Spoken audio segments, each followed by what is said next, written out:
¿Qué tal, chicos? Buenos días. Ya estamos casi finalizando nuestra semana escolar y pues vamos a continuar hablando sobre las corrientes literarias. Ya vimos el Renacimiento y también vimos otra época, perdón, muy importante, que fue el medieval. Y bueno, pues hoy vamos a ver el barroco y vamos en ese orden, ¿no? Entonces, medieval, Renacimiento, barroco. Bueno, pues el barroco, pues fue un movimiento literario que se llevó a cabo en Europa justo después de algunos otros procesos como les he comentado, que se dan dentro de las cuestiones políticas. Y bueno, viene después del Renacimiento y coincide con el siglo de oro español. Y es allí en España en donde esta tendencia tuvo su mayor esplendor y desarrollo.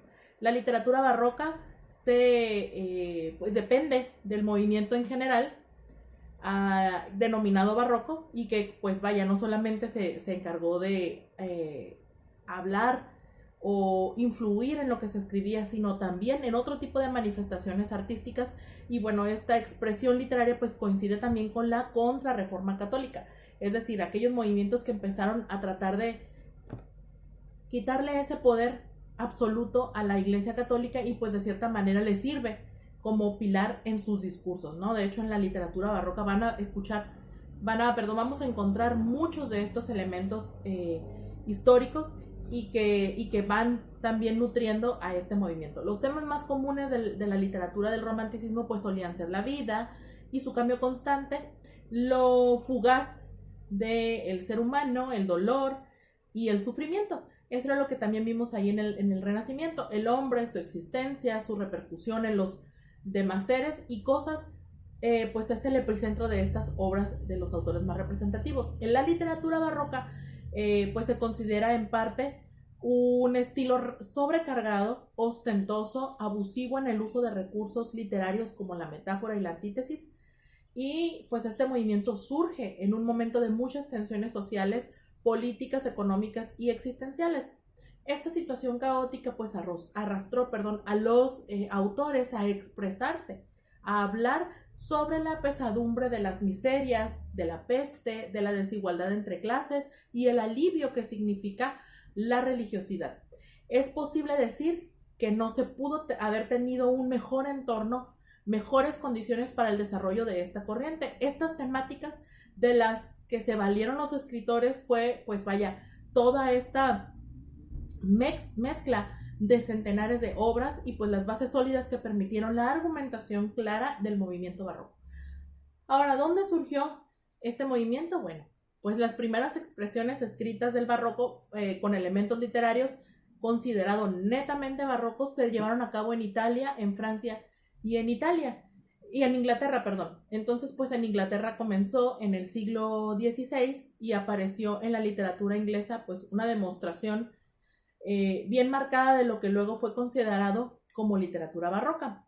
Y pues también en Francia este movimiento surgió también en el siglo XVI y también a mediados del siglo XVII, y pues los parisinos desarrollaron un gusto exagerado por los buenos modales y lo refinado.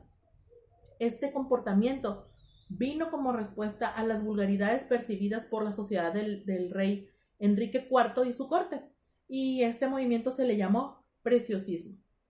Entonces, como verán, toda esta tendencia es el resultado, la protesta de tantas situaciones políticas que se estaban dando en estos países.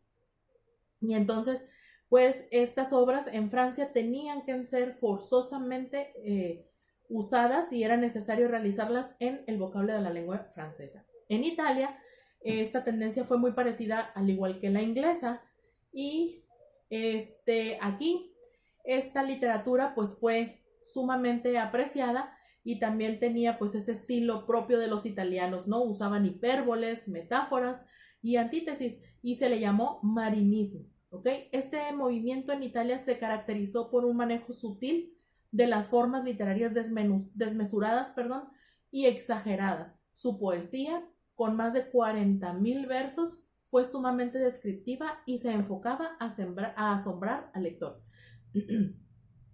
Entonces, prácticamente esta mezcla de inglés, francés e italiano pues da pie al nacimiento del barroco como un movimiento. Y hay que tener en cuenta que el término barroco pues fue designado tras la culminación del periodo y se acuñó pues de una forma bastante despectiva porque eran obras grotescas, exageradas, sin un sentido profundo y real.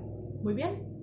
Bueno, pues entonces vamos a ver las características del barroco. Y entre la primera característica importante del barroco será que surge a raíz de la crisis del Renacimiento. Obviamente, al haber inconformidades, al haber todos este tipo de movimientos, también el pensamiento y la forma de expresión exige un cambio de rumbo y otra perspectiva. Entonces, pues como resulta común a lo largo de la historia del hombre, pues cada tendencia, cada corriente de pensamiento engendra otras manifestaciones y el Renacimiento y el Barroco no escapan pues de esa realidad. Entonces, estas dos tendencias pues están sujetas por hilos muy finos y los nexos entre estas dos corrientes son muy amplios y complejos. Tras el desgaste y fractura de la estructura renacentista, pues emergen de las crisis las propuestas estilizadas y sobrecargadas a las que luego se bautizarían como barrocas. Y hay una necesidad de expansión que se ve satisfecha a través de los nuevos caminos que trae consigo pues esta nueva tendencia. Entonces, en el próximo video vamos a seguir hablando sobre las características del barroco y cómo esta tendencia fue tornándose, no nada más en un movimiento artístico, sino también político y social.